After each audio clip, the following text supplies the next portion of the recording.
Hey, yo, it's Popperazzi Platinum Plus Pole, aka $100,000 Bell No Gel, $100,000 Watch This Watch, and you're now politicking with Popperazzi. So, I told y'all that if y'all got me to 100 likes, I was going to drop another video. And here I am. I got way more than 100 likes, and I see that y'all interested in knowing specifically what happened when I got arrested, and y'all want to know play by play what happened when I got into jail. So before I move into the story, I want to shout out my sponsors. This episode is sponsored by Aviani Jewelers.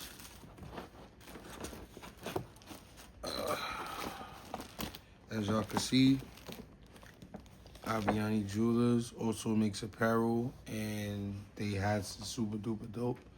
I used to have a black one, now I got a gold one. Also, I got this fire sweatsuit from Aviani.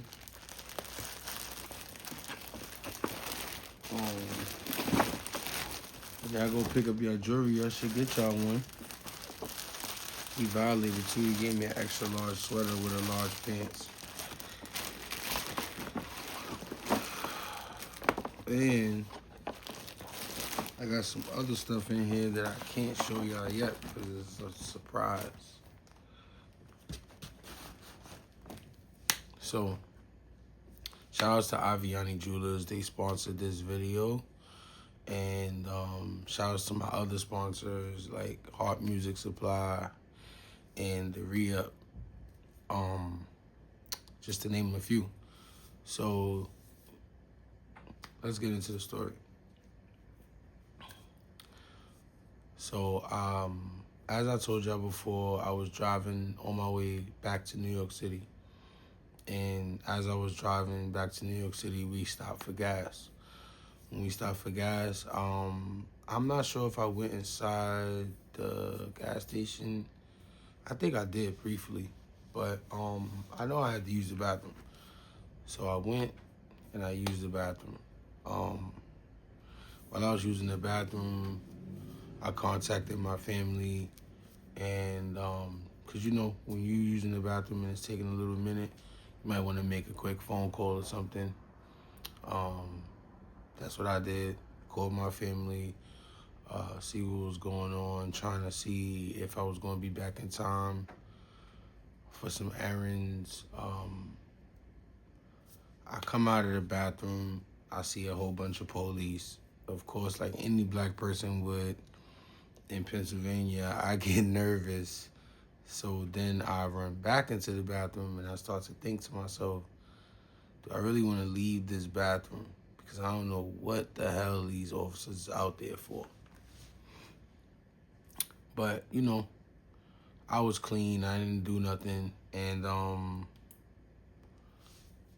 I didn't have anything on me.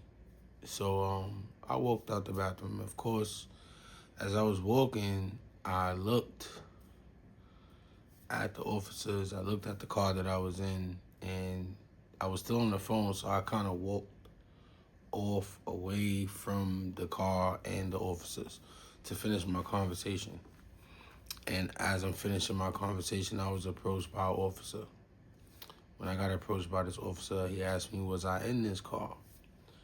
I then asked the officer,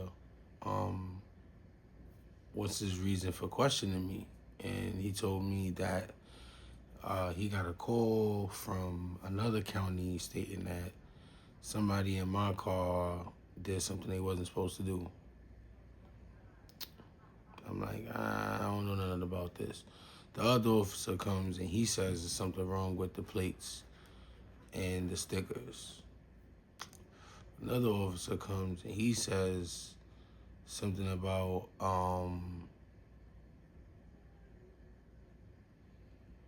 I forgot what he said, but basically he said like a warrant or like some kind of 911 call.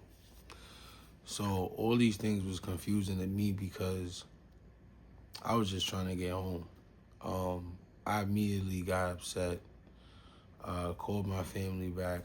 I let them know what was going on, and actually my family stayed on the phone with me up until my arrest. Um, During my arrest, I was devastated. I shed some tears. I was very upset. I didn't understand why I was going to jail, and I didn't do anything, especially in a whole nother county that I'm not from. Luckily for me, when I got into the car, I was taken not too far away from the scene to a small precinct. I was read my rights, I believe. I'm not too sure. But I know I was told basically what the procedures was going to be moving forward. I asked, can I get a phone call? They gave me a phone call. I called my family, and I told them that I had a bail. My bail was $1,000. Um, when I went to arraignment, the judge also stated that my bail was $1,000. So, in my head, I was getting out of jail immediately. I didn't think for 1 second that I was still gonna be sitting there throughout the night. So what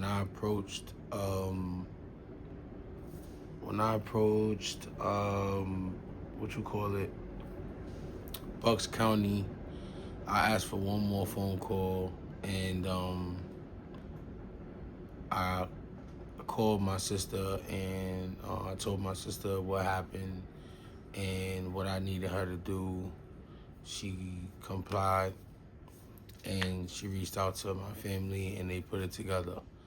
So now I'm sitting in Bucks County, and I'm just waiting for them to call my name at this point. Like, I'm just waiting for them to call my name. I'm just like, uh, what's taking this so long? It's only $1,000. You can't imagine what's going through my brain when my bail is only $1,000 and I'm still sitting in Bucks County Correctional. So now I go through the motions. I get checked in, change my clothes, get into jail clothes, get fingerprinted, the whole 9 yards, and now they got something called quarantine, where you gotta be locked in for 72 hours or less until you're medically cleared to be in population with other inmates. While I was locked in, I was real bored. I was still trying to figure out, like, what am I still doing here? They didn't allow me to get another phone call until maybe a few days later. I'm not sure. But I know I contacted my family, and I was like, hey, what the fuck is going on? It was like, oh, it's it's a little situation where somebody has to actually come to the jail to bail you out.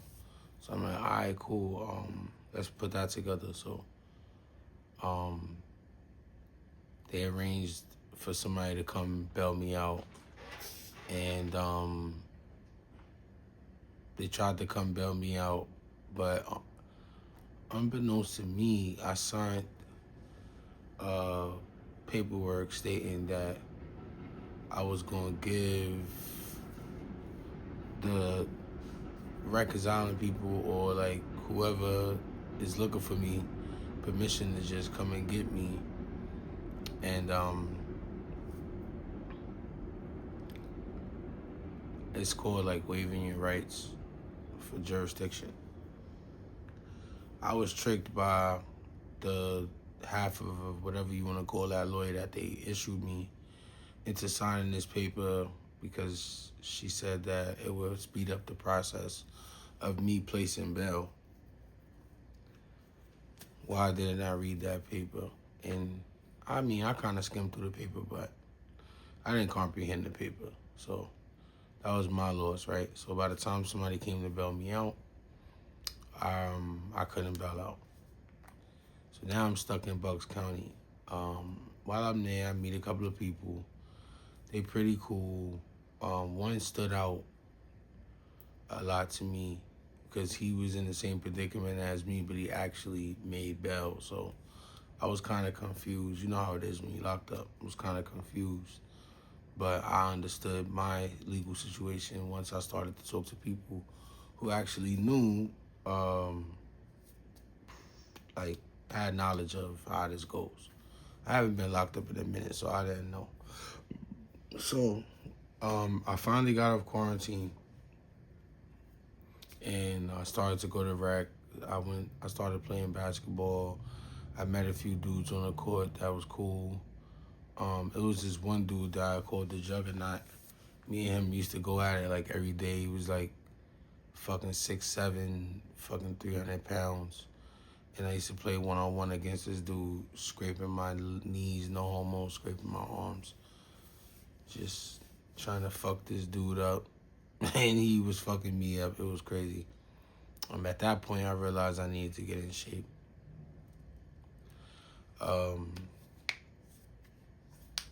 Who else? I met a few dudes from Philly, so a few good dudes from Philly. We traded information. I'm looking forward to meeting up with them sometime or another.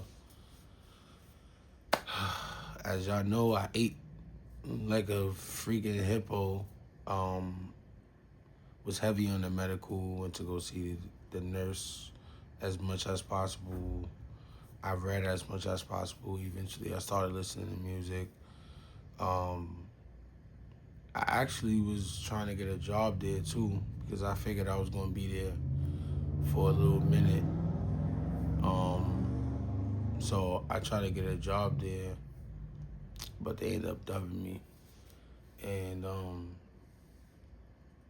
I met a few officers, one female, one male. There was a little younger than me, but they knew who I was, so I was already looking at them as an opportunity to kind of make my build a little smoother. For the most part, it was regular. That jail wasn't really like as violent as Rikers Island. I remember bumping into some dudes who came from Rikers Island, and I thought that I was gonna have a problem. One of them actually was a rapper. I'm not sure if he was GD or not. He wasn't claiming GD when I seen him, but his name was like Zanati. And I recognized him and immediately approached that situation. And he welcomed me with open arms, so I did the same. I'm not really into starting problems with people that don't got a problem with me. And he wasn't like one of the particular people that I felt like I had a problem with from that side. So we vibed out. He gave me a little heads up on what to expect when I got to Rikers. And I ended up moving to another dorm.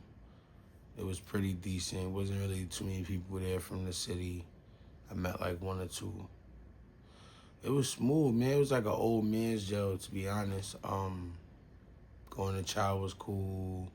Going to the doctor, dentist, whatever. It was cool. Met a few people that knew who I was there too. One or two dirty good looks. I mean, no homo. One or two dirty looks while I was there, but nobody didn't really say nothing to me. It was really more officers being aggressive than anything. It was dope though. I got to FaceTime on my tablet, call my family, check on my kids. Got to call my sister as much as I wanted, call my brother as much as I wanted, prepare for my next step, reach out to the necessary people, and just get ready to go to New York. And my plan was to hire a lawyer and fight for bail. As y'all can see, the officers finally came and got me eventually, and I was expedited in a 3-hour drive from PA to New York City. When I got to New York City, I walked into EMTC, which is the 6th building, and I had court the next day, so I didn't finish doing too much processing, but when I came back from court, they finished processing me. I was in the holding cell with a dude from DOA. He wasn't moving aggressive, so I wasn't moving aggressive. He actually said to me, like, yo, I don't really feel like I got a personal problem with you, you know what I mean, personally. And I agree. So we shot the shit a little bit in the pins, but wasn't nothing too crazy. I bumped into like another kid from Cortland. I think his name was like Jay Aviani or some shit like that. He claims he seen me and he was gonna blow my face off, but as y'all can see, nothing ain't happened to me. I seen him in the 4 building too. Nothing ain't happened. But shout outs to him, free him though. Who else I bumped into? I bumped into my man Tim Vocals from my hood. Shout outs to Tim Vocals. I bumped into a captain that I grew up with, but I won't say his name on here. You know what I'm saying? But he made sure I was 30. That experience was cool. Seen the doctor, seen some people I know and I didn't know, just prepared through jail. But one particular dude stood out to me. I ain't gonna say his name, but we was in the pins together. He had the bud, he had cigarettes, he had everything. He was just kind of showing me like, yo, bro, if you plan on being here for a long time, you might want to try to get your hands on some of these things. And I was like, I'm cool on that. One thing led to another. Everybody started to go upstairs to their housing units. And for some reason, it was taking me extra long to go upstairs. I was getting a little frustrated. I smoked a little bit of weed, so I was paranoid. I was trying to figure out why they're not sending me upstairs. And next thing you know, I was surrounded by white shirts, gang intelligence. They was asking me like if I had problems with certain people and if I could live in certain places, and I was telling them I honestly don't know who I got a problem with. They gotta ask somebody else that. And do I feel like I could live everywhere? Yeah, of course. But they was very concerned. I don't know who tipped them off on who I was, but probably was that captain. But yeah, they was giving me a hard time to go to certain housing areas. And yeah, it was crazy, man. It was crazy. MTC was a short stay. I think I was probably there for like not really that long. And then eventually I started to motivate towards the buildings. But to say this, that's what happened when I got locked up, man. That's what happened when I went from Bucks County jail to Rikers. If y'all enjoyed this content, please like, comment, and subscribe. If y'all want me to elaborate more about what happened in EMTC and moving forward to what happened when I got to each building on Rikers Island, hit the like button. Get in them comments. Tell me what y'all want to know. Tell me what y'all heard. Tell me some stories that y'all was hearing about that y'all want me to address. Tell me what y'all want me to talk about. I'm open to the fans, and I want to address all subject matters on this podcast. So think of this as your opportunity to ask me any question you always wanted to know. I want to leave y'all with a positive message. I try to do this a lot with everything I'm doing now, but more so on Politics with Popperazzi. I want to always end every video with a positive message. The message for today is don't bite the hand that feeds you. Don't bite the hand that feeds you. Don't go against or disrespect people who look out for you. One hand wash the other, both hands wash the face. You Politic with Popperazzi, and I'm out.